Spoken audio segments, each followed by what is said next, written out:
Welcome to the Consciously Inspired Minds podcast, where we ditch the default and live life by design. I'm your host, Brandy White, personal growth enthusiast, entrepreneur, and lifestyle coach. I host conversations with creators, entrepreneurs, healers, and educators committed to living a life of truth, intention, and connection.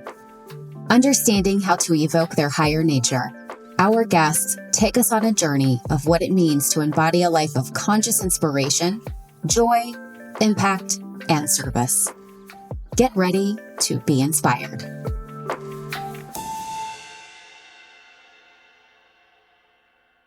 Welcome to Consciously Inspired Minds.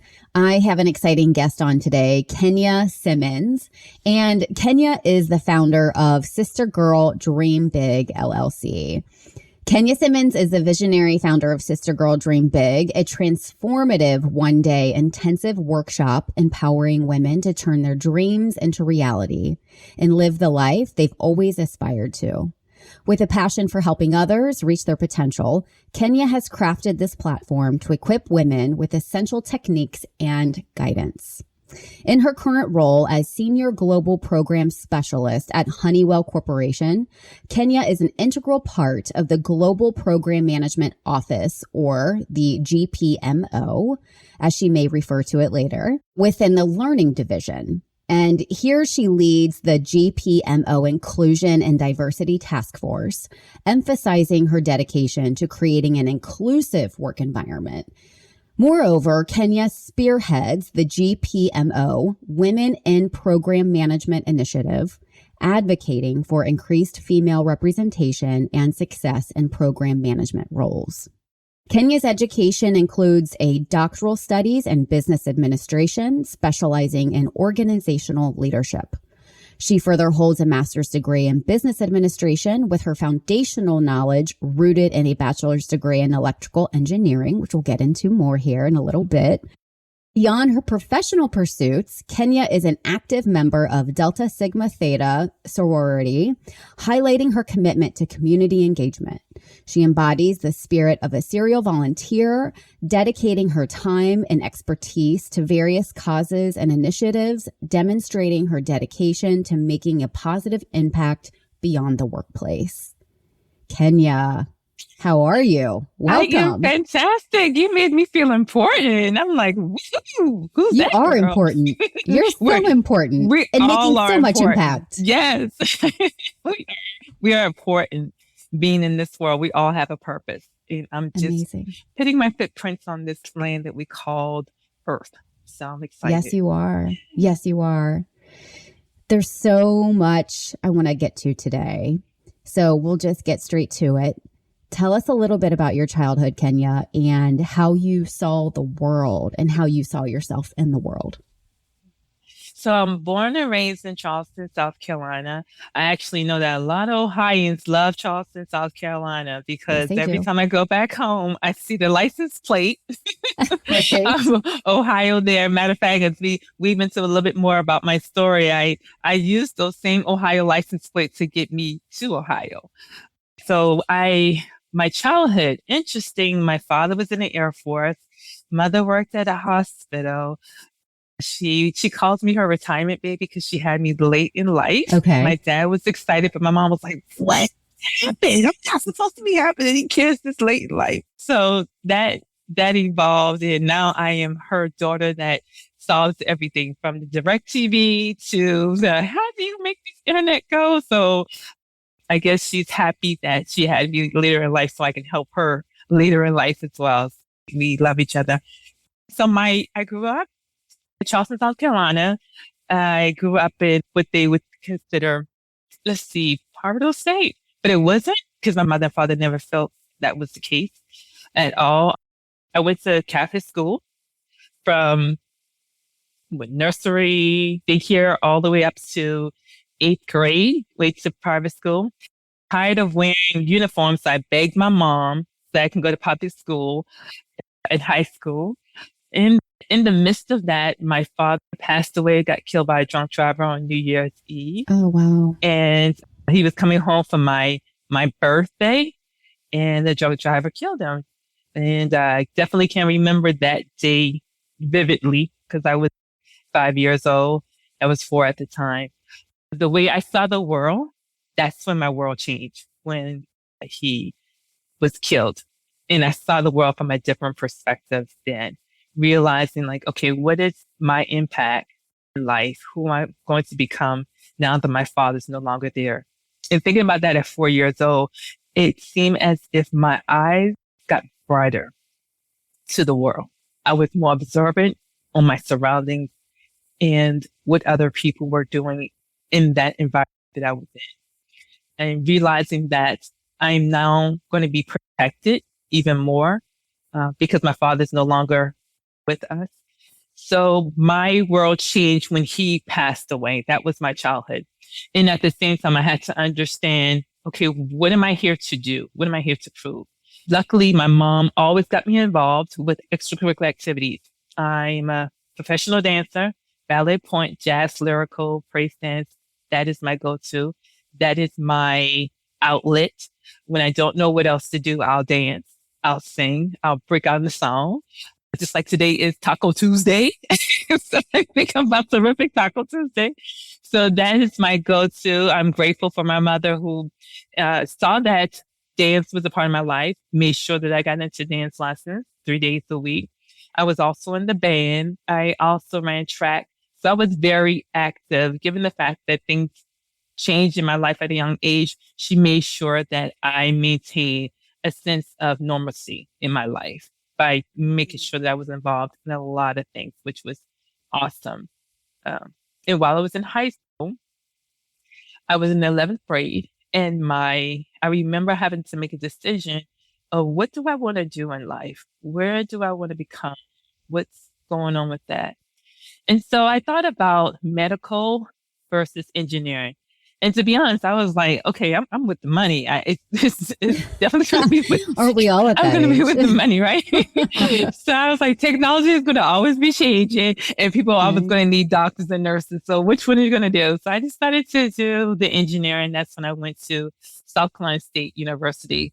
I will say that wasn't my first choice, but it was the best choice. I'm so happy that I made the decision. We're talking about today, just things in life that happen just by happenstance.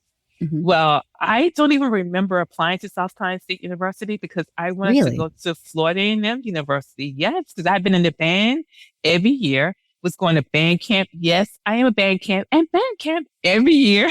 It's going to band camp. And my mother said to me, she said, Kenya, if I purchased a car for you, would you stay in South Carolina? Because she said, I don't want to go up and down the road to Florida to pick you up. And I'm saying to myself, like, you don't have to go. I really want to go to Florida. They have the best band and I've been in this band. And she said, I'll buy you a car. So that kind of enticed me. I mean, I went kicking and streaming to South Carolina State. I didn't want to be in their band. I didn't want anybody to talk to me. When I arrived on college the first day, I didn't have a room. I did not have a room. The room that Oh, they wow. gave me had yellow tape around it. Oh, no. It had yellow tape and was condemned. So I ended up staying with 4 other girls, but my mother was like, nope, you're going to stay here. And that was like the best decision because at that school, I met now my mentor. I had the best friends forever. I was the only female majority in my classes as an engineering student. So we really Wow. stuck together Mhm. like a true fraternity of sorts. The band that I was in, I was the captain in the flat squad for 4 years. Wow. So that taught me leadership. I was a part of Delta Sigma Theta, which I was on a step team, leadership. And the classes that I took after my freshman year, I took about 18 hours each semester, 18 to 21 hours. In addition to, Wow. right. That's what I said. I don't even know what else to say to that. And I was in the band. I was doing things in Kenya. the band. Wow. Yeah, it was insane. It was definitely crazy. How did you balance all of that? How did you find, or did you at that time? Were you finding healthy balance? You know, I really, back to my childhood, I attribute that to my mom and dad. Yeah. they are hard workers. Yeah. My mom is the oldest out of 8. Okay. My dad had 2, 3 jobs. It's just, when I tell you it's in my blood, it is in my blood to be disciplined. Yeah. As you know, with us going to yoga classes together, it is definitely in my blood to do hard things and to do them well. You are very, very, very committed to yourself, which is the skill set.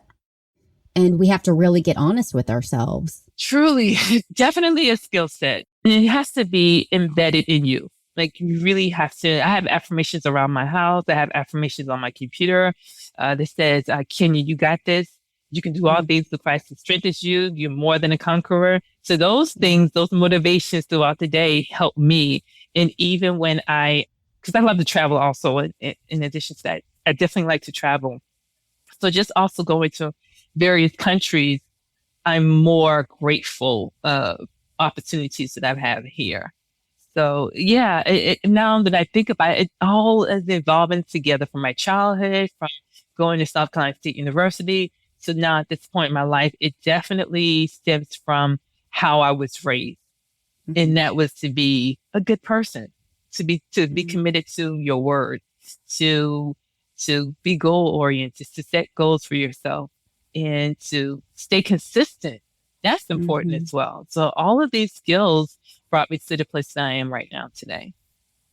So when we go back to the childhood and the tragic event with your father, and I know that you were such a young girl at that time, but it sounds like there is a lot of awareness around what you were experiencing just at 5 years old and becoming more observant and beginning to ask yourself bigger questions, it feels like, than maybe a typical 5-year-old. Or even as you started to evolve, as we're going into the 11th grade, right? Kind of jumping here. And I mean, I think that it's natural, you know, when we're juniors, seniors in high school, we start to think about college and the trajectory of life and where we're headed. But I get this feeling, Kenya, and this essence of you continuing to ask how you can serve and how you make impact has been the question of your life. Absolutely. And I definitely, throughout my life, I'll tell you like this, people will be placed in your life for a reason on your journey. Because your journey is just as important as your destination. And every single person that can think back, looking on my life and just having this conversation with you, I never took the time to think about this, but now I'm thinking about it.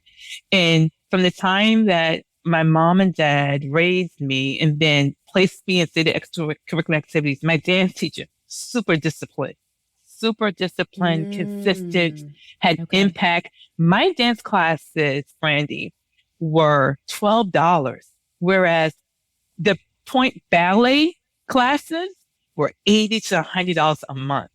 When I tell you my dance teacher, it was important for her to have African-American brown girls that looked like me to be a part of the dance world, point ballet. She was a pioneer for that. So looking at the impact that she had and how she volunteered her time, how she made dance classes affordable for us, that was important. Looking at my band director, he too was pouring into our lives too. He understood the impact that was on us. My track teacher was important. I remember being in the 9th or 10th grade and I was taking physics and I was failing. I was like, why am I failing these classes? Why am I failing calculus? Why am I failing physics? And I turned around and I looked and saw who was passing. I was like, who is the person in this class that's passing all these different tests? And I connected with that individual. I asked her if we can go to study hall. So this is the kicker. My mom would drop me off at school. I would say, hey, don't pick me up until like 4:00 or something. So what I was doing was meeting with her name is Sophia, meeting with her after school so she can help me with my classes every day. I also met with another friend who was good at calculus, Tamika. She helped me every day. To this day, she's my best friend. Tamika went to Upward Bound, and Upward Bound is it's college classes for high school students. but you have to have a certain income. I was over the income bracket. So what I would do after school, not even realizing, we would walk from Burke High School to the College of Charleston. Now by car, that's a 15-minute drive. So it was an hour for us to walk every day, but I was so determined to get the tutoring that I actually needed to get. So every day I would go with her. And even on the days that she didn't make it, I would sign in and be a part of that. So I'm grateful for that individual, Mr. Yulee, who said, okay, I know you're not a part of the program, but he took the time to still tutor me. And that helps me grow. So just looking at those things, and even when I was in high school and I had difficulty in history, I stayed after school, got the training that I needed, went to the study group, and passed my test. Because that test you had to pass in order to graduate for college. So these barriers allowed me to find a way to be observant, back to paying attention to my surroundings from a young child, and finding people who were also pivotal in my life along the way in my journey, which led me even to college. I remember like, I cannot get this, but I can't give up. And there was a teacher that was there. I walked in his office and fell on his sofa. He will tell you this, Mr. Ziegler, call him Mr. Z, fell on his couch and said, you got to help me with this AutoCAD. I'm having trouble. And he just looked at me like, who is this girl just to fall on my couch out of nowhere? But Mr. Ziegler, to this day, he's another one of my mentors. To this day, Mr. Ziegler is my mentor. And we're just like daughter and father, go back and forth all the time. So just looking at that journey and observing my life, there were people along the way that helped me guide it. But it was important for me to pay attention to those people that were coming into my life, because it would help me along the way. Because we're all going to have barriers and challenges. It's up to us to pay attention to your surroundings and look and see who God may be bringing into your life. That's right. That's right. And it sounds like you were very open to receive this support. It's almost like, and let me know how this lands with you when I say this, it's almost like you expected to be supported. Yes. In all ways of life. It's like you expected it. So it happened for you. And all of these people come into your life to support you and guide you in the most magical ways. Isn't that something? That is the like truth. I get chills. True. That is so true, because if you think about it, I wake up every morning to this day and say, I don't know what's ahead of me on today, but whatever it is on this day, I know that you will set forth my day and bring people into my life that can help me. Yes. And I remember making that prayer when I was 11 years old. I was like, God, do not send anyone in my life who's not willing to help me, guide me, and lead me to the right path of my journey. I remember that. That's why I have very little friends. Where does that messaging come from? Where did that come from, you think? I really, truly believe it's in my grounding from my mom. My mom is one that's so grounded in her spirituality that it has poured into my life. I remember being younger, like, man, why is she always so nice to people? Why is she always praying? But my daughter says the same thing to me. Why are you so nice to people? Yeah. And that is my mom. But the fact that she was the oldest out of 8, she had to make something out of nothing. She knows what it is to go without and to do for others. So that's all she know how to do. And that's when she had kids, and then she's like, okay, well, I have to do the same thing. So it's just a carrying on of that. It definitely is a grounding from childhood. It's what my mom taught us to do. Raise a child away and watch them not stray. And she has done a phenomenal job as far as instilling that in me to be helpful to people. Yeah, I have to attribute it to her. I'd love to ask you this question around the idea of feeling inspired and the idea of feeling motivated. And I have an idea and a theory and a belief around how those words are different. What does feeling inspired mean to you? How is that maybe similar or even different than feeling motivated? Let's take exercise, for example. Okay. I can be inspired to look like someone who's healthy. Yeah. But it's up for me to be motivated to get up every morning, Brandy, at 4:30 a.m. when that alarm goes off, and to get in my car and go to the gym. Right. I could be inspired all day long. I can be inspired eating some potato chips like, she looks phenomenal in that dress. But what is going to motivate me to put that chip down and actually exercise? And for me, inspiration comes from my affirmation is I'm enough. I'm more than enough. I am who I am. This is me. You got this. It's all these things. That's my inspiration, is seeing other people where they're at a place that I want to be.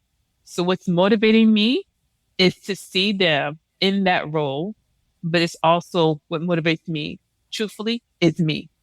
That's the truth. It's me who's going to motivate me. I would totally agree with that. It is me who has to motivate me. Me talking to myself, you got this, Kenya. You can do it.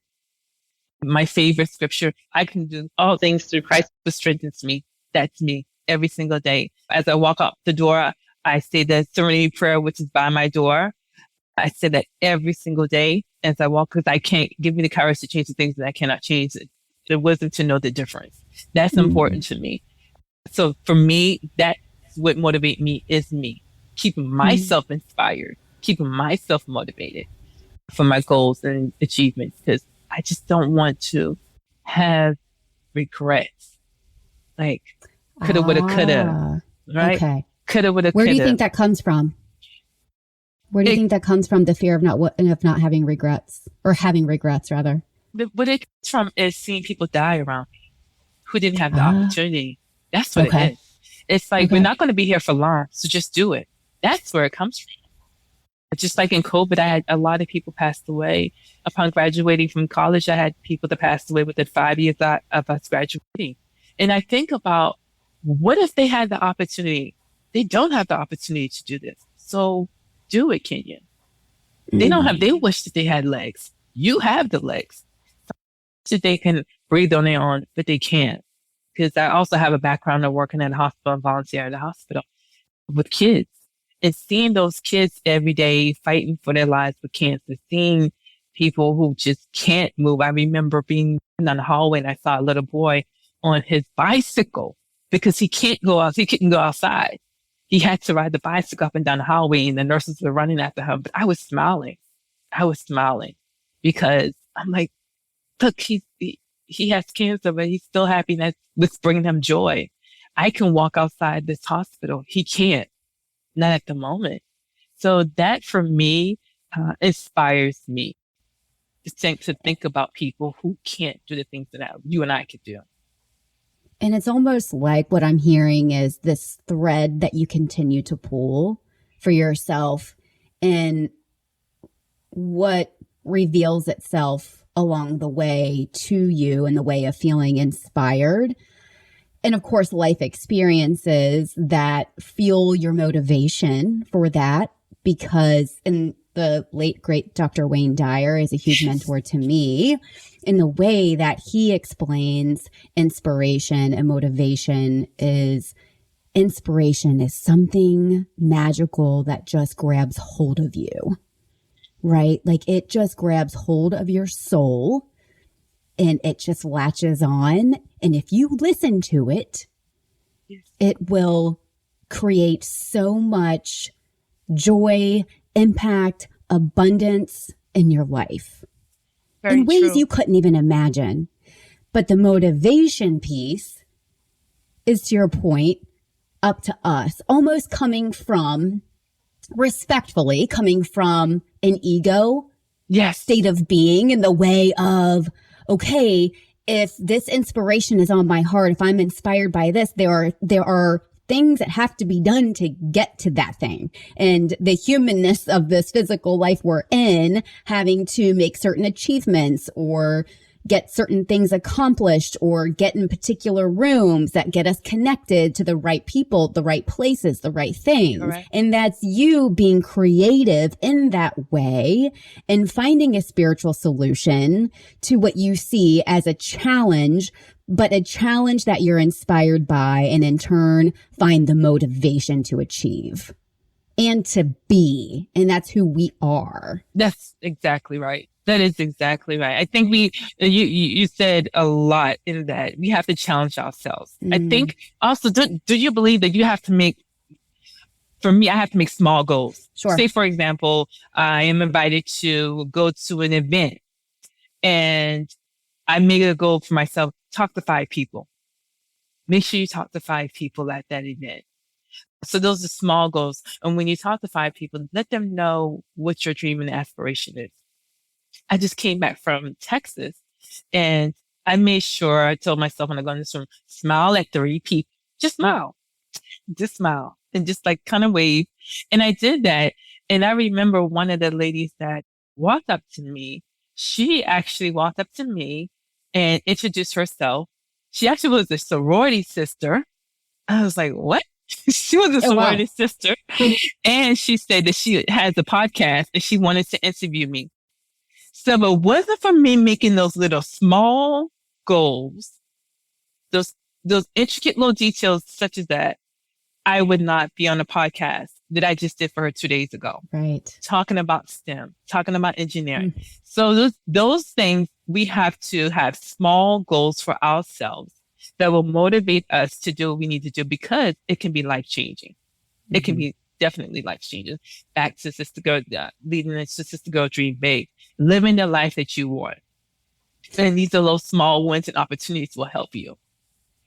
Let's stay there. This is a great segue because I want to now talk about Sistergirl Dream Big and your impact there and how you began to develop all of these tools for yourself around affirmations and creating sort of these micro wins that in turn, and we've talked a lot about this in different episodes, which is creating that evidence for yourself. Like when you hit those micro wins, it's like, okay, yes, it gives you that momentum and that excitement to keep going when you hit those micro wins and those little goals along the way and how that's making such a difference in your day, your week, your month, whatever. True. So tell me the beginning of Sistergirl Dream Big and the inspiration behind it.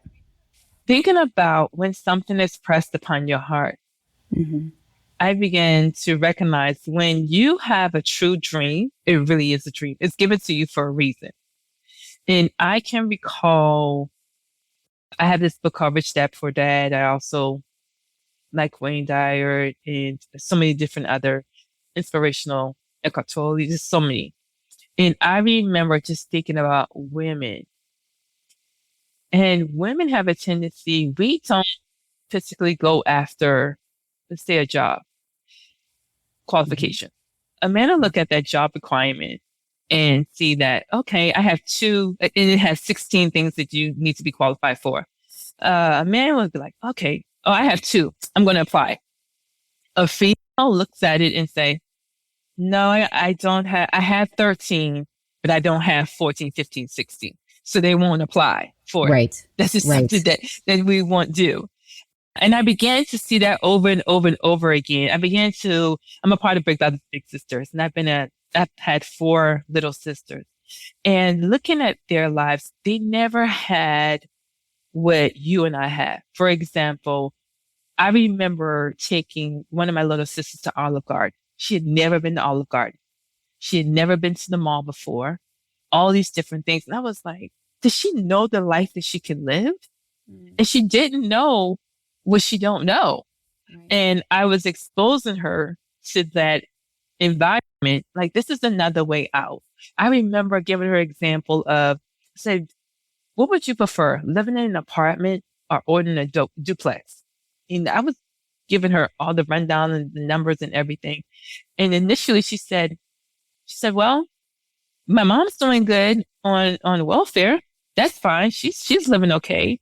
And I said, but no, you can do a little bit better. These are some things that you can do. And I explained to her. And then I thought to myself, I was like, if I can train the mother can train their kids. And the change will happen in the generation, but it has to start from the parents. That's where everything clicked for me. That's where I began to start to volunteer at schools as a character coach.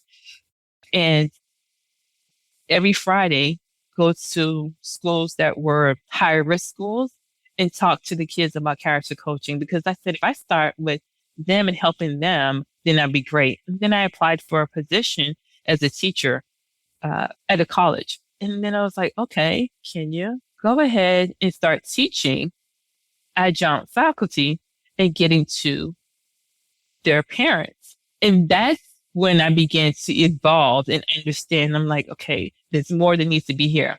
It's more females that don't believe that they have a chance. So, I remember going to a paint and sip, and I'm such a perfectionist at times. One of my friends invited me, and I was doing the canvas, and I cannot get it right. I just wanted my lines to be right and everything. And it dropped into my spirit, Sistergirl Dream Big. I was like, what? Why is that? It's a download, huh? Yeah, just a download. It's like, because Right. people don't think that things are larger in life, especially females. It's bigger. You can think and dream bigger than what your situation is. And that is important.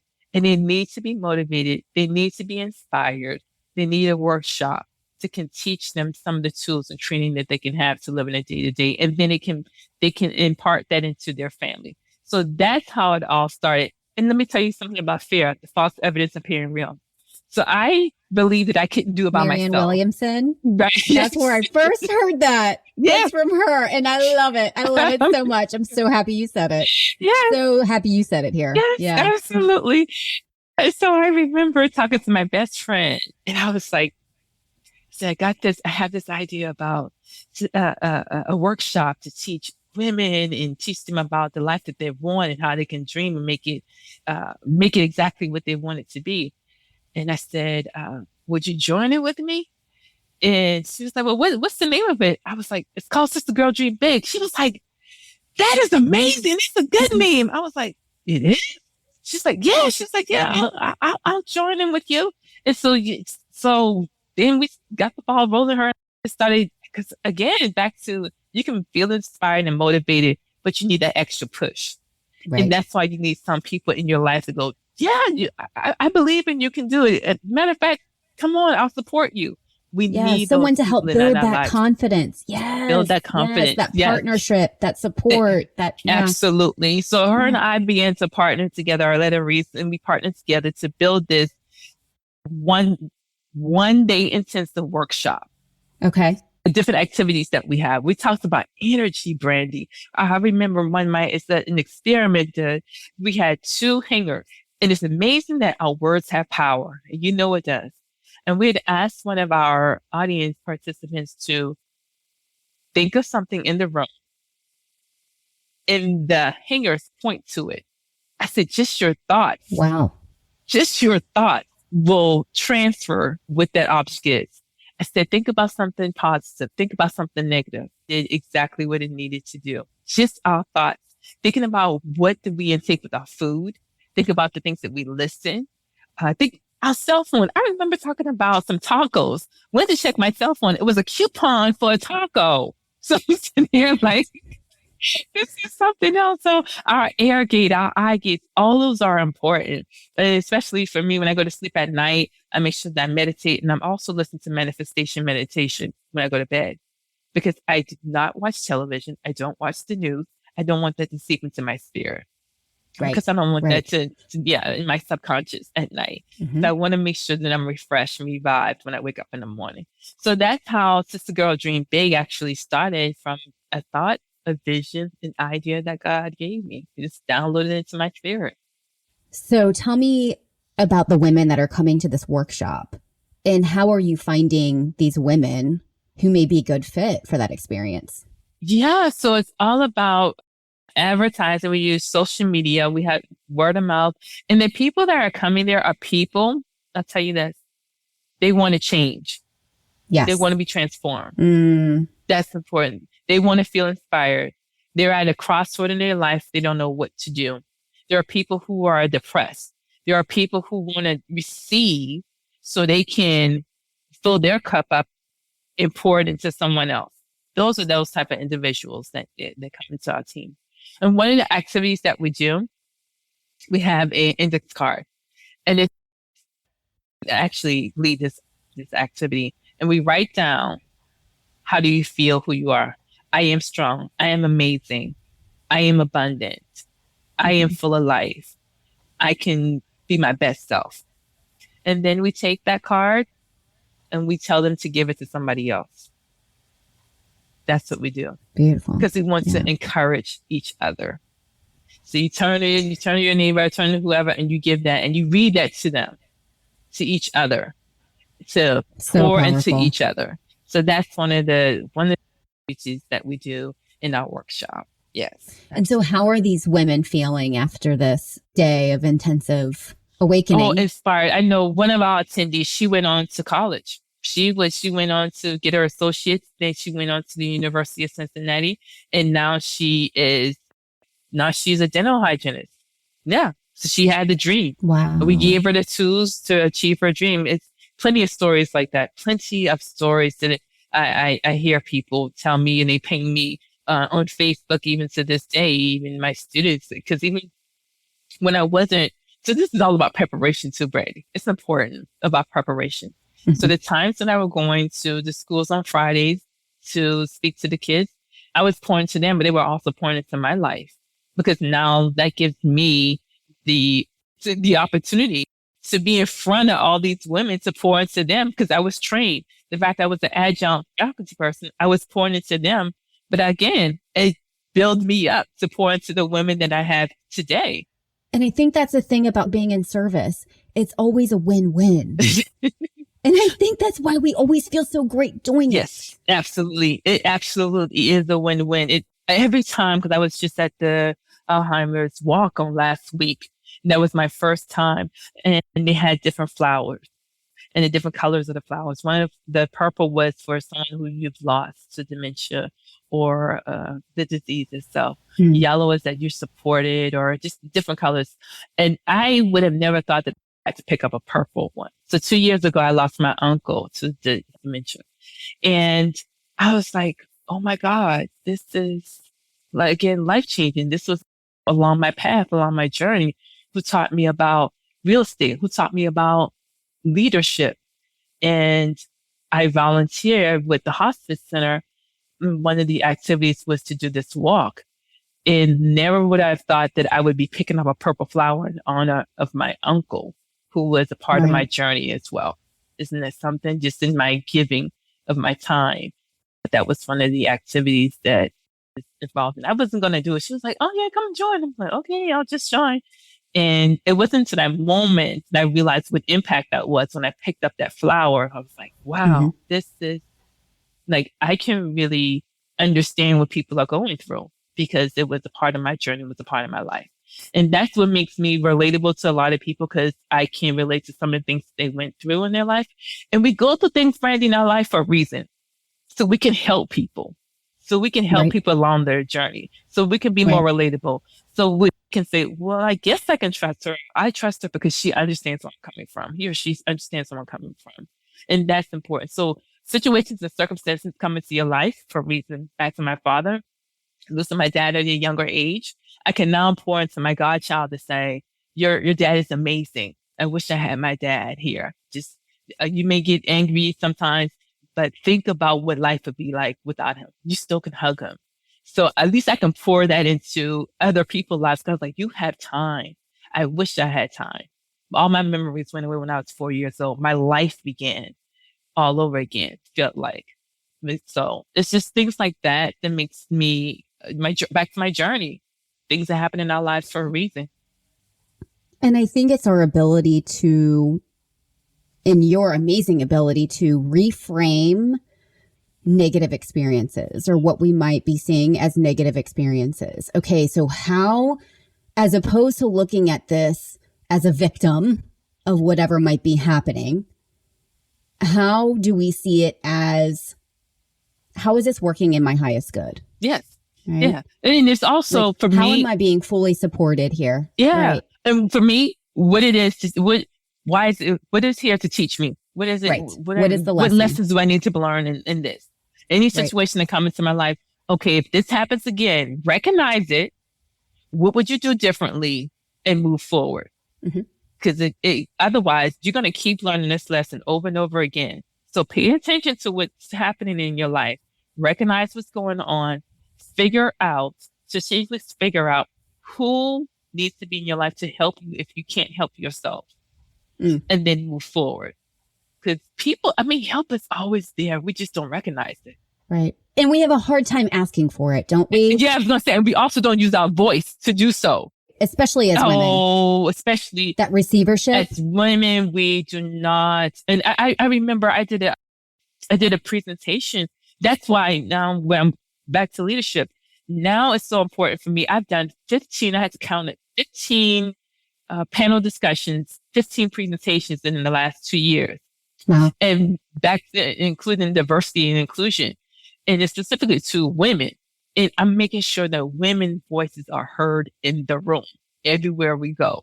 Administrative assistants, I did a panel discussion on them, making sure that their voices were heard. And they were like me when I was going down the line. I was like, yeah, you. Yes, and I get all these ideas poured into me for a reason. Mm-hmm. Yeah, you. Like the next one I want to do people that get unheard voices, people that we see and don't see. And I want to do it on postal workers on the company and the janitors. I truly do want to do that. The people who help us every day, but we don't really pay attention to them. Really pay attention to them. So yeah. I think that's a beautiful idea. Going back to, it's come up a few times in this conversation around language and how we're treating ourselves and how we're talking to ourselves, especially as women. Yes. And it's so easy for us to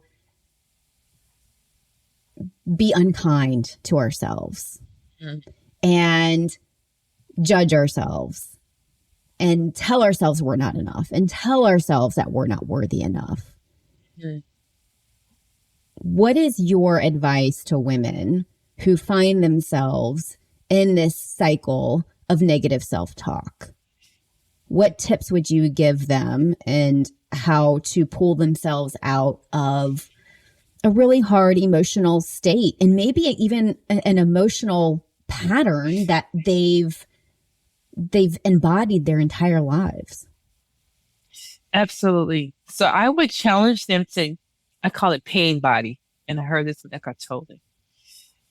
Go back to where that pain is coming from. Go back to how you're feeling. I'll just use myself as an example. I remember being an African-American woman, dark skinned, in elementary school. It was being teased for my complexion, right? So when I think about fast forward to certain things that happen in my life, I sometimes go back to that feeling and I said, well, wait a second. That's not who you truly are, because you are enough. So figure out where did that pain start from? What did that pain start from? Because people can tell you you're beautiful all day long, but until you truly believe that for yourself, you won't feel it. You truly you won't believe it. You're going to continue to go through life and other things and situations are going to come up in your life. And then you did not deal with what was going on from your past experience, whether it be from your childhood, whether it be from a marriage, maybe from a divorce, maybe from an experience on a job. Those things will carry on into your life because you have not dealt with. So I would challenge you to stay grounded, breathe for 5 seconds, go back to where that pain was. And I repeat myself, I'm no longer at that state in my life. I've moved on. I've transformed. I am this person. Using the I am. I am more than a conqueror. I am beautiful. I am wise. I am lovely. And thank you for healing me. That's when I said, I was like, you're no longer going to put me in that state of mind. I've moved on. That's important. No, I think all that is so resonant for me. And I think those are incredible tips. And the more that we get used to becoming more aware of the negative self-talk, right? Like that's the first step. It's not like today we have all this negative self-talk, tomorrow we don't. No. No. That's not how it works, right? And No. it's really a journey of healing and becoming more aware. And then it's building that awareness muscle every day. Every single day. It is. In every situation. Yes. You ask yourself, okay, so this is how I feel, but what do I want? And focus on what you want. Yes. I say, I feel like I'm feeling. So Kenya, what do you want? I want to win. Then win. Yes. What are you going to do to win? I feel depressed. So what are you going to do to uplift yourself? I'm going to research, get therapy, and figure out a way to help with my depression so I can get out of this funk. That's what you do. So for me, I ask myself all the time, so what do you want? You're feeling this way. This is how the circumstances is looking in your life. Your finances aren't good. You want a different car. So what do you want? I remember, this is funny. I remember I was like, I want a new car. I already had my college car for a long time and I was working at General Motors at the time. I was like, oh man, I want this Cadillac Escalade. But it seemed like it was far-fetched for me. I was like, man, but I said, but that's what I want. And I'm going to believe it. That's what I want. I had a screensaver on it. The belief. Yes, the belief. I had the screensaver on my computer. You can tell me every time I saw that vehicle, my spirit jumped. I was like, that is the car because my spirit is jumping. I'm supposed to get this car. I just constantly, I was like, wake up in the morning. I'm going to see this car today. I'm going to see the color that I want in this vehicle. Sure enough, saw the color every single time. But so it's back to what do you want? Visualizing it, believing it. And then when it came to pass, I was like, it came through our fleet. The one that I wanted, the year that I wanted, at the price that I wanted. So I wrote it down exactly what I wanted. And I believed that. And I slept with it under my pillow.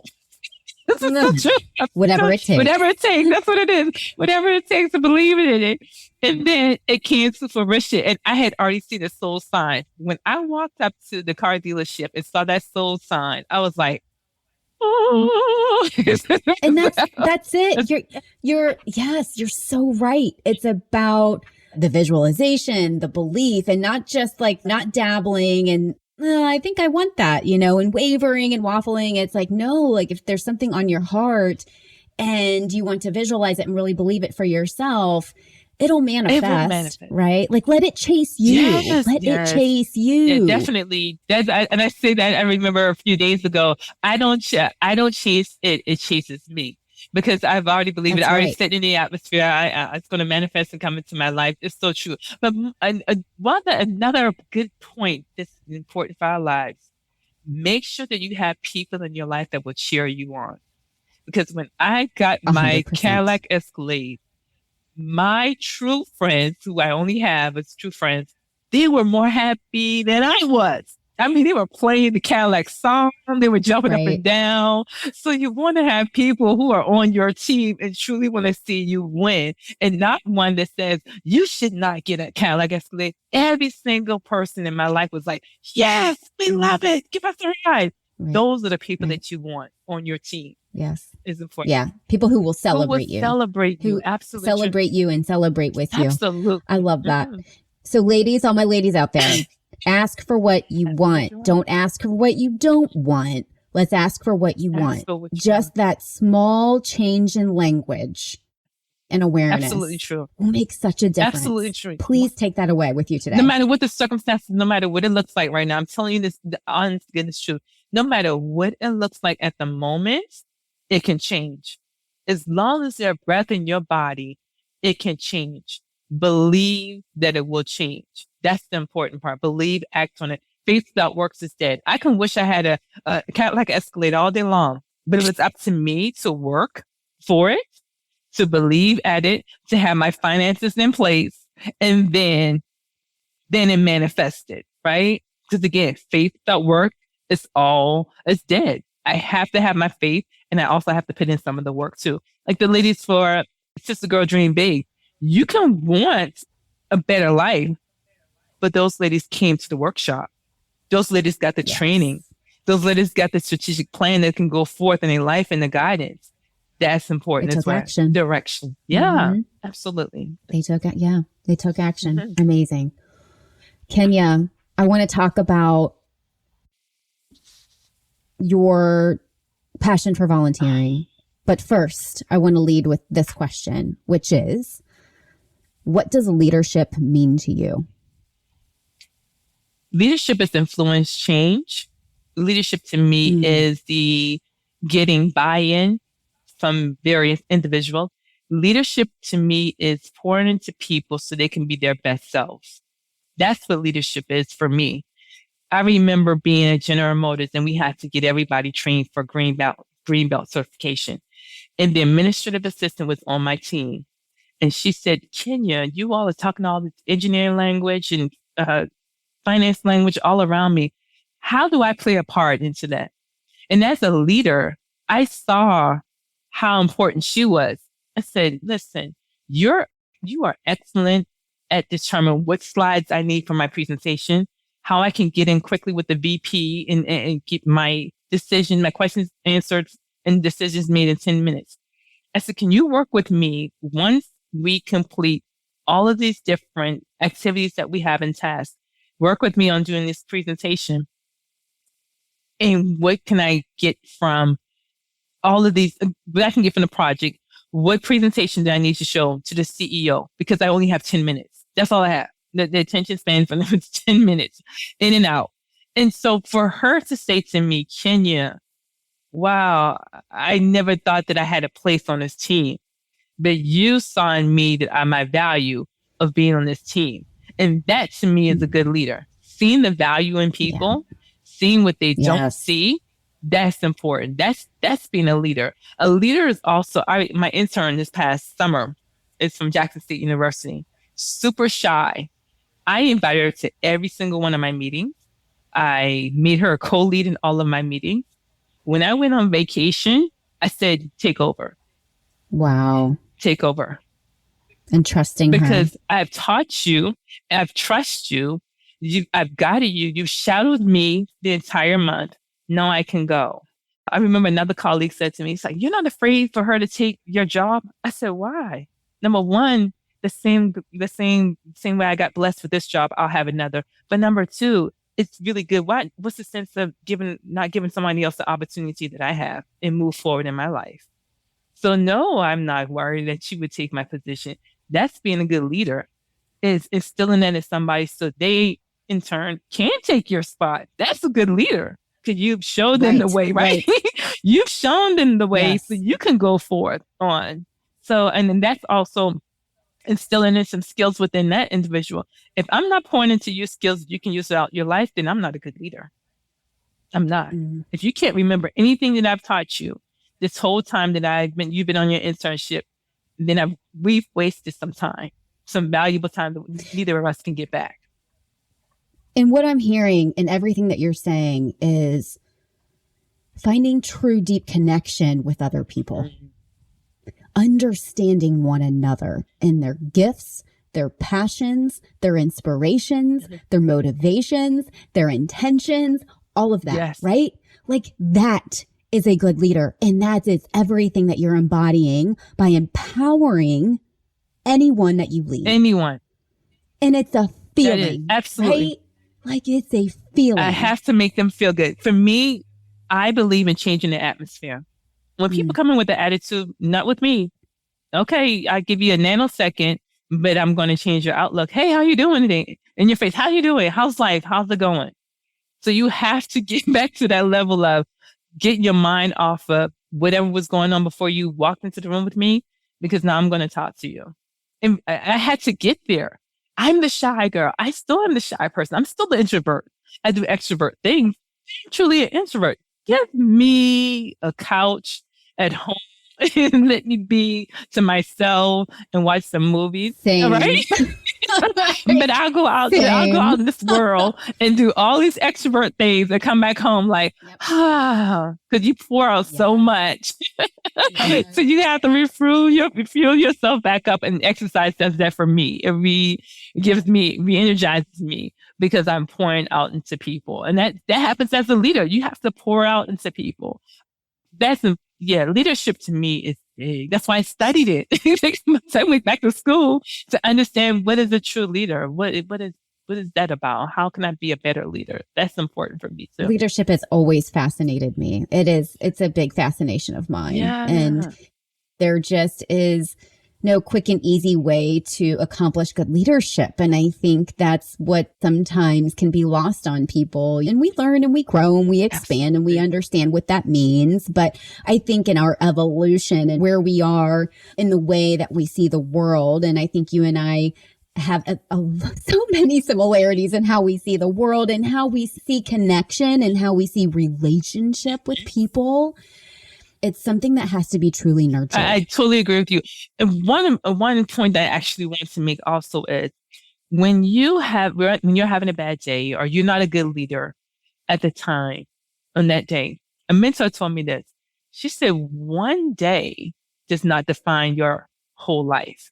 It does not define your entire body of work of all the good that you've done. One day and one person won't make this whole thing look totally bad in your life. You got to reflect and think about that as well. That's important for you. Don't feel like you're a failure from this one incident that happened in your life. Because back to the point I'm making is, what is here to teach me? What is here to teach me? What is the lesson I need to learn on this job? So we can then pay it forward. And I can relate to somebody else. Like, I experienced the same thing. This is what you have to do. Like, if you're in the job, people come to me all the time. Like, I don't know what to do. I don't know what to do with this job. I asked them 2 reasons. I said, do you want to stay or do you want to go? Because if you want to stay, we'll come up with a plan. But if you want to go, we're going to come up with another plan too. But if you're going to stay and be miserable and complain, I don't want to hear it. Because that's your choice. That's your decision. We have to decide, right? Yes. That's the thing. And that's the other thing too, Kenya, in all of this, it's decision. The amount of time that we spend in indecision is energy that can be spent doing things and accomplishing things and taking aligned action on the things that you really want to do. Yes, right? yes, like, let's just get honest with ourselves. Yes. Right. Don't your conversation. Yeah. For me, I know my conversation changes when I'm talking to somebody and I assess what that person is saying to me. I assess whether they're ready for a change or whether they're not. And if I feel as if they're not ready for a change, I was like, so do you want me to listen to you or do you want to hear what I have to say? Because, so I'm here to listen. Because once I assess that you're not ready for change and you just need to vent, and at the end, I'm like, well, I'm here to support you, whatever decision that you make. Because I'm not going to waste my oxygen and energy right now on a person who's not willing to change. Because we've all encountered someone in their life that you give them like, well, you should do this, and they don't do it, and they stay in the state that they want to stay in. And that's because that's where they want to stay at right now, and they don't have the capacity level to move. And until they're ready to move to a different level, then we can have a conversation. But right now, they're just not there. And that's just for me. The older I'm getting is like, what energy did I want to put out into a person? This is my oxygen. Somebody wish they had this oxygen energy. I have to be mindful of how I spend that and what I pour into people. That's important for me. So now I'm very careful with my words and how I help people. Yeah. And I think that's a great point you just made around, okay, are we really showing up for this person because they just need to vent? Are we really ready to find the change, receive the change, be open to the change? I think that's a powerful tip. Right? Just a nice reminder. It's definitely a nice reminder. And when someone wants to have a conversation with you and they're frustrated, you ask them. That's the first thing you ask them. Do you want my advice or you just need me to listen? Mm-hmm. Because now you're able to help and support them in the way that they need to be. So, Right. As opposed to assuming, right? Yeah. Assuming what they need in that moment. Yeah, absolutely. So coming back to your passion for volunteering and just your passion for humanity. And I think this is a great segue coming out of our discussion on leadership because it all has to work in harmony together. Absolutely true. Because as a leader, even on the role that I'm in right now, I volunteer my time for women to do different panel discussion. Like I just recently did one, Imposter Syndrome. You got this. That was the title of it. No need to fake it till you make it. That was our title for it. And I volunteer my time on my job doing that. And this all stemmed from, I'll tell you how I ended up with this particular position. We're talking about leadership. And so it ties in together. When I first got to this company, my supervisor, he was going through training, helping each other, and he was showing me different ropes. And I knew that the job that I wanted to be on required additional training. No. You know what? I'm gonna go back even further because you make it. I'm being vulnerable to the audience. I was in a hostile working environment, and I did not want to be there. I remember going in my car just to get peace because I felt as if I was in a place that I wasn't being valued. And I remember praying, help me get out of this situation. I have to get out of this situation. And the reason why I was in a situation is because I remember having a colleague who was really sick. And she told me, she said, don't leave, Kenya. Because I was going to leave. She's like, don't leave. But this colleague got sick and she never returned to work. She passed away. And I was like, yep, it's time for me to go. It really is time for me to go. It's getting worse. I have to leave. So I left that environment. And when I was given the opportunity, I got the position and I was going to stay, put in my 2 weeks notice and leave. But I'd asked the person who had hired me, I said, can I start a week earlier? And he said, well, sure. Yeah. Because all along they have been waiting to give me the okay to start. And if things are getting worse. So sometimes things get worse in your life. And I'm telling you, there's sunshine behind everything. Gets worse. And then all of a sudden, boom, I got this position, sunshine in my life. And he said, yeah, sure. We'll fast forward. Everything started moving really, really, really fast. Now I know why it was moving fast. And then I remember it was June the 28th. And we just had a conversation. He was giving me the training. He left and went to meet his friends to train for the fireworks, July 4th fireworks. Mm-hmm. Well, the place that he was working at, it blew up. It's him and his friends. Yes. It caught on fire. He lost a friend. He was in intensive care. All these different things had happened. I was in shock, just like I was in complete shock. And I was like, oh my God, what am I going to do? Because I'm in this new role. I don't know much, but again, I could do all things through Christ that strengthens me. That's what I'm going to do. Mm-hmm. So I took over. I literally took over this particular role and motivated the team, motivated the department, motivated my manager who was fighting for his life. Every week, Brandy, I sent him a card. Just tell him, you got this. You're amazing. You're wonderful. Don't worry about it. Everything's under control. Everyone misses you. Every single week, I sent him a card because my mom loves cards. And I would get on my mom's case about, why you like cards so much? She's like, because people love it. It's just like, it's a sense of a love, Kenya. That's like, the words are meaningful. So I was like, okay, I'll just write this card. And so I didn't realize the impact that the card was having on him in his dark days. Just volunteering my time to just mail it every single week to him.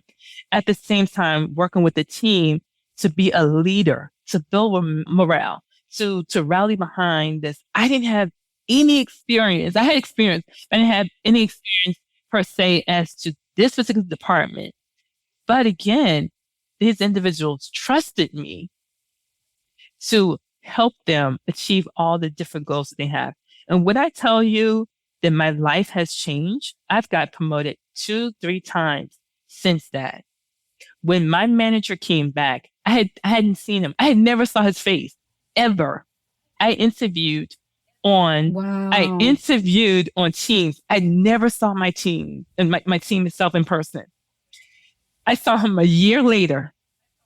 I saw, because he made it through, everything's good. I saw him a year later. And he told me how much he impacted my life. And in the midst of that, what happened was me volunteering. This is why I'm making this point. volunteering because somebody almost lost their life. A lot of people's lives were lost in that time frame. And I thought to myself, while I was sitting at home, I said, Lord, I'm going to never get this time again.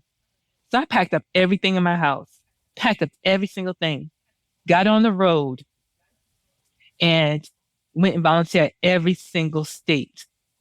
Now, I'm still leading without my leader really being there.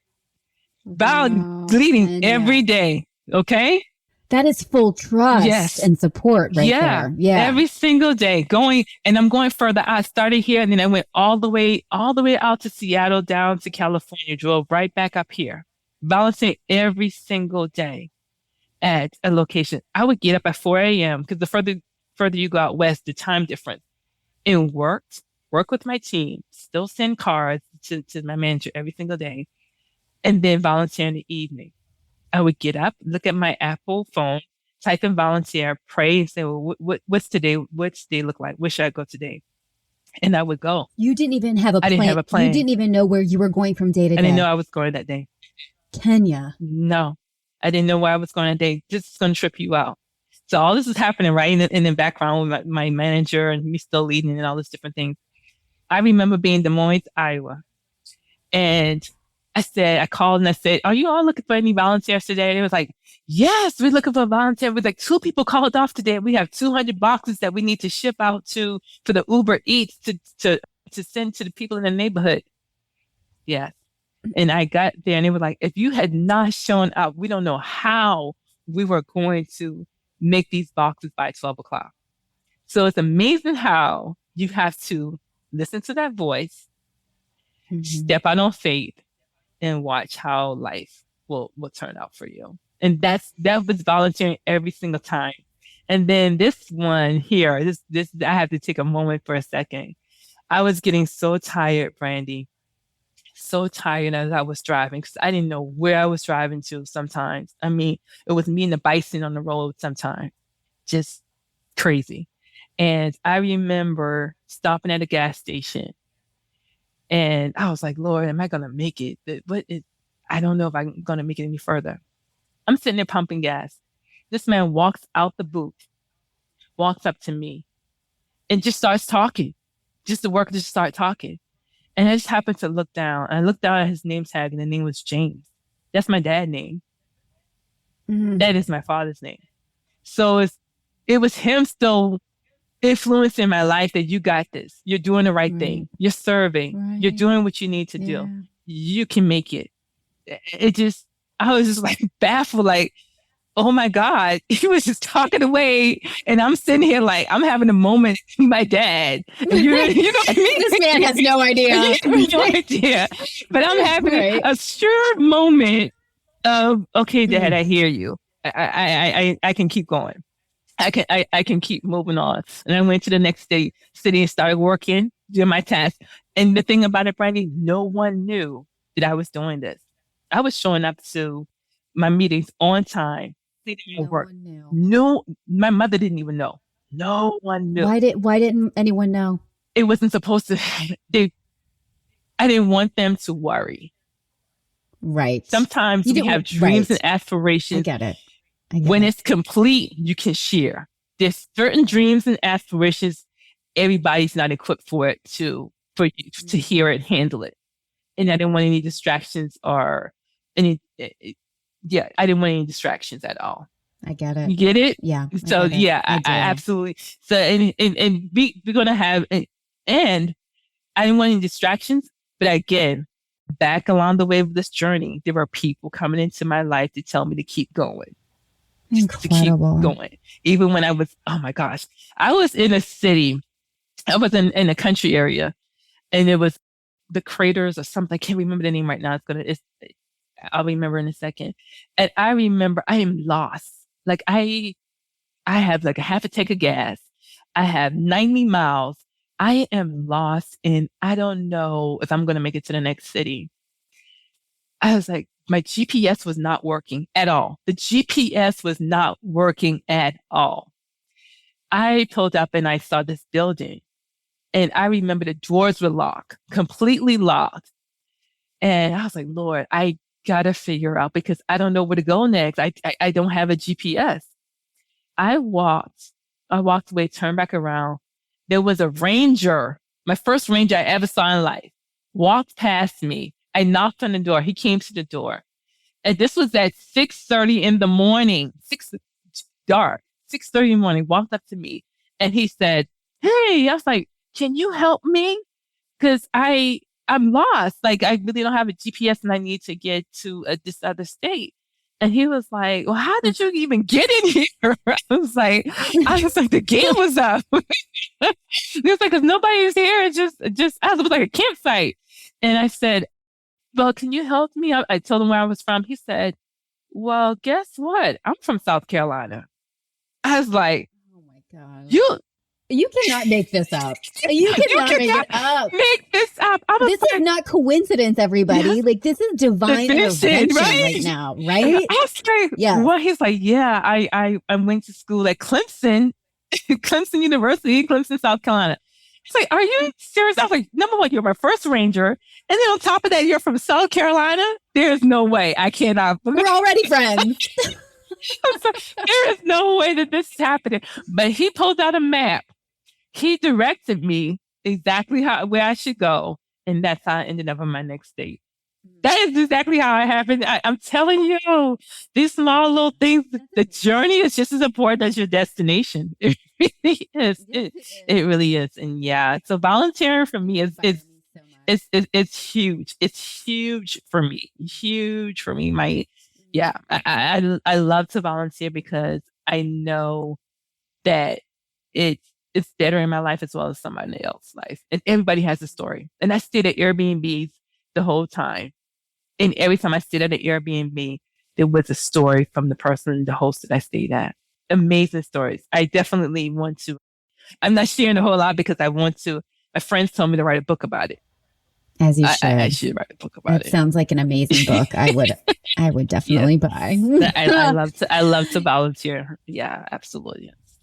So inspiring. What did you learn about yourself on that trip? What I truly learned about myself, man, most importantly is the challenge for myself was to, number one, do it. Number one, to actually don't be afraid. Here I'm inspiring ladies, but there's still challenges that I have for my own self. Don't be afraid that I can do it, that I can actually go across the United States and come back. And when I came back, I drove straight 31 hours. 31 hours back. Wow. Yes. 31 hours. I only stopped to get gas. That is spirit running through you right there. It was. Right? Like that is right. Yes. When I saw the Ohio. There's no other explanation for none. That. When I saw that Ohio sign was 2:03 a.m. I'm not going to forget it. 2:03 a.m. When I tell you I burst into tears, I was listening to inspiration music. I said, I'm going to listen to this for the last 2 hours and just burst into tears because I said, do you realize what you did? Do you realize what you actually accomplished by yourself? Like by yourself, going to each state by yourself and just the protection. You know, so many things could have happened to you, but you actually did this. Every single state that you went to, going into an Airbnb that I read it, like the reviews, but I was like, okay. But you didn't really know the people, right? Kind of experience you were, right? Yeah. Right. So I was like, how many days were you gone? 31. 31 days. Yeah. Okay. I spent the whole month. Yeah. So I stayed the whole month. And after I came back, I did more. So I kept volunteering, but I did it locally. I didn't go across the state. Right. And this is what I do for my vacations. Every place that I go, Brandy, I volunteer. If I don't volunteer, I drop off an item, several items. Like I was on vacation in Florida. I went to Dollar Tree. The Dollar Tree is me and my mom fave. Went to Dollar Tree, followed each other to Dollar Tree. I love Dollar Tree too. Dollar Tree. I love going into a good Dollar Tree. Good Dollar Tree. And bought all these different toiletries and dropped it off at it's called grandma's house. And that was for kids who parents have left them or a situation that they no longer have their parents or family and they're at grandma's house. And so I bought some items and dropped it off there. So if I don't physically spend time, I'm dropping things off. Went to Bahamas, dropped off things at the Salvation Army. Again, everywhere I go, I'm going to make sure that I volunteer. My friends laughed at me. Even my coworkers laugh at me all the time when we go to conventions. It was like, well, Kenya's not going to be here going to, what was it? The golf club. I think they went golfing or something. It was like, well, no, Kenya's volunteering in the community. She's not going to go to the golf. But I was like, yep, that's me. It was me an event. I was like, I'm going to golf. I'm just going to go and pick up some canned goods and go someplace. They were like, yeah, we know where she is. Either she in the gym or she's volunteering. They already know. They already know. Like, don't invite her out to go anywhere. Those are the two places she's going to be. So, yeah, I that's just me. That's just who I am. Incredible. Yeah. Incredible. I'm so inspired right now. And I know everyone listening to this episode is so incredibly inspired. I did want to ask you, when you're traveling to different places you've never been, do you just Google like anywhere to volunteer? What would you say to someone who may be inspired to do the same, right? What's the first step? So if you have a cell phone, the majority of us do, right? Check. Right? Go to your maps, and in your maps, you're going to type in volunteering. Okay. And when you type in volunteering, it's going to give you saying nearby. Click on that. Just go scroll through it. Yeah. And whatever sticks out to you. Whatever sticks out to you, whatever you feel compelled to do. That's one thing. I'm also on Volunteer Hub, so volunteer.com. You can just easily do that. And you say what state you're in, the location that you're in, and it'll match you to whatever area that you're actually interested in. We'll drop that in the show notes. That's how I began to volunteer at the hospice center or the Catholic diocese events. That's how I began. That's how I found the homeless shelter in Columbus, because I drive up there as well. That's how I found somehow. I'm also a mediator, and I did mediations and volunteer mediations in Dayton, Ohio. That's how I found out all those different places. And then when I want to do it internationally, I type in a Google session, international volunteering. And that's how they give me a whole list of things to do. So those are Thank you for three different places that I know to go to, my go-to to volunteer. Yeah. But definitely the phone. That's number one for me. Yeah. I have to say, Kenya, I have a few closing questions for you, but something so burning on my heart to say to you right now is you're such a light. Oh, thank you. Like, you're such a light. Thanks. This conversation has been a gift to me today. Wow. And I know it's going to be a gift to so many other folks listening to this. So I just want to take a moment to make sure I tell you how grateful I am that you're here, and for being you, and for showing up in the world the way that you are, and serving and making impact and making a tremendous difference. Thank you. So thank you, Brandy. You're inspiration to me too, because Brandy and I are yoga teammates. We are. 6 a.m. diligently. 6 a.m. group, baby. 6 a.m. Back to me observing the people in the room. When I see Brandy in her Warrior 2 in a strong... Listen, audience, I make sure that I'm fierce in my Warrior 2 as well. Oh my gosh. Okay, I'm like, Brandy is pushing me. I'm like, okay, Brandy, your leg is up an extra more. Okay, I'm just gonna meet you there too. I go a little high. So thank you for pushing me in yoga. Thank you for being that light for me in yoga, because you are part of starting my day off. So thank you. When you're around, it's a whole light brighter in that room, and harder for me because I am working. A lot brighter and harder.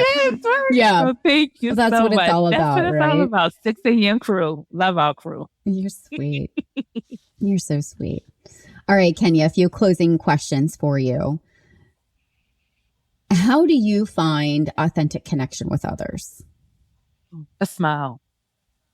A smile. Yeah. It does go so far, doesn't it?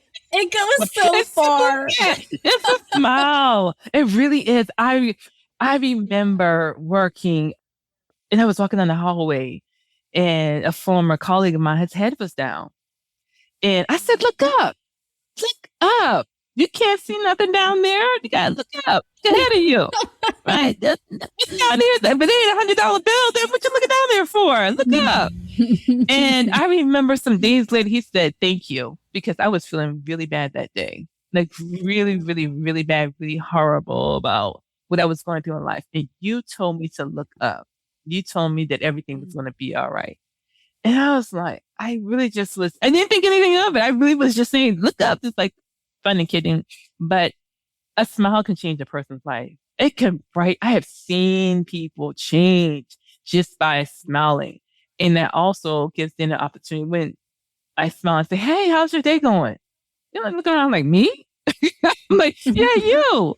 And that changed a person's spirit too. They just say, hey, how are you today? And versus getting right into it like, I need this done. No, how are you? Take a second.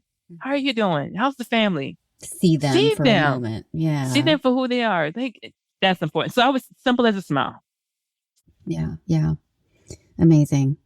Okay. Last question. Yes.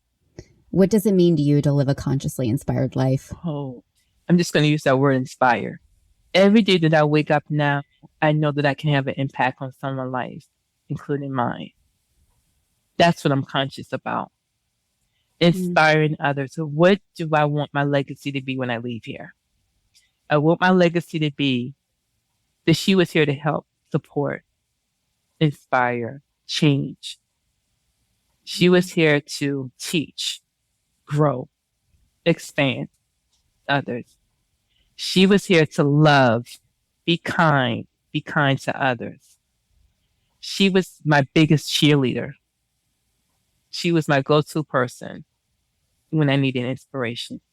That's what I'm consciously aware of. How I serve others. That's it. Serving others. That's my awareness. That's what inspires me.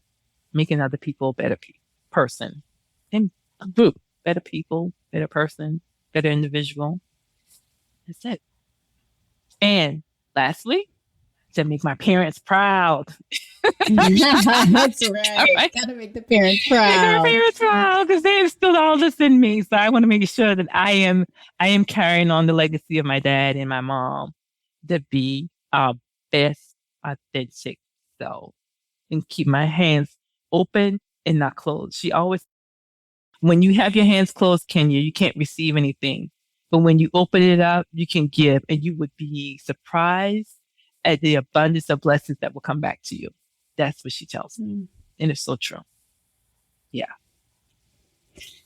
This interview has filled my soul so much today. I'm glad. It really has. I mean, it's like, you just have those moments that just uplift your day and like, didn't see that coming, I mean, I knew this was going to be great, but it really struck my soul in a way that just feels, my heart is full. Yeah. Like my heart is really full. Thank you. Thank you, because thank you. I'm telling you, this is the first time that I have shared my life with anyone. This is the first time I talked about my childhood. Brandy has tapped into my vulnerability about life. So I am opening myself up to the world by sharing this with you all, because that's not who I am. I'm a very private person. But thank you, because that's something now that was a challenge for me. And it was on my vision board to be more open, be more present, be more vulnerable. So thank you for the opportunity today to tap into that. And I hope I inspire someone. So thank you, Brandy. And thank you for fully showing up today in that vulnerability. Yes, it was an absolute pleasure. Thank you. Thank you so much. Yes, of course. Where can people find more information about Sistergirl Dream Big? Well, you can go to Facebook under Sistergirl Dream Big LLC. It's where we're located, and it's Sistergirl Dream Big. Sistergirl is one word, then dream, and then big.com LLC. And then LinkedIn. Send me a note on LinkedIn. Look me up, and I'll say hello back. Yes, she will. Yes, she will. We'll put all those links in the show notes too for everybody. So. Thank you. All right, everybody. Great. Until next time. Bye-bye.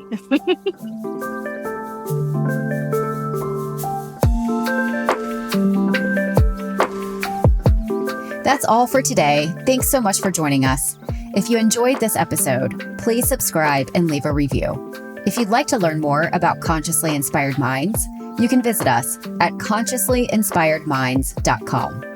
Until we connect again, explore what inspires you.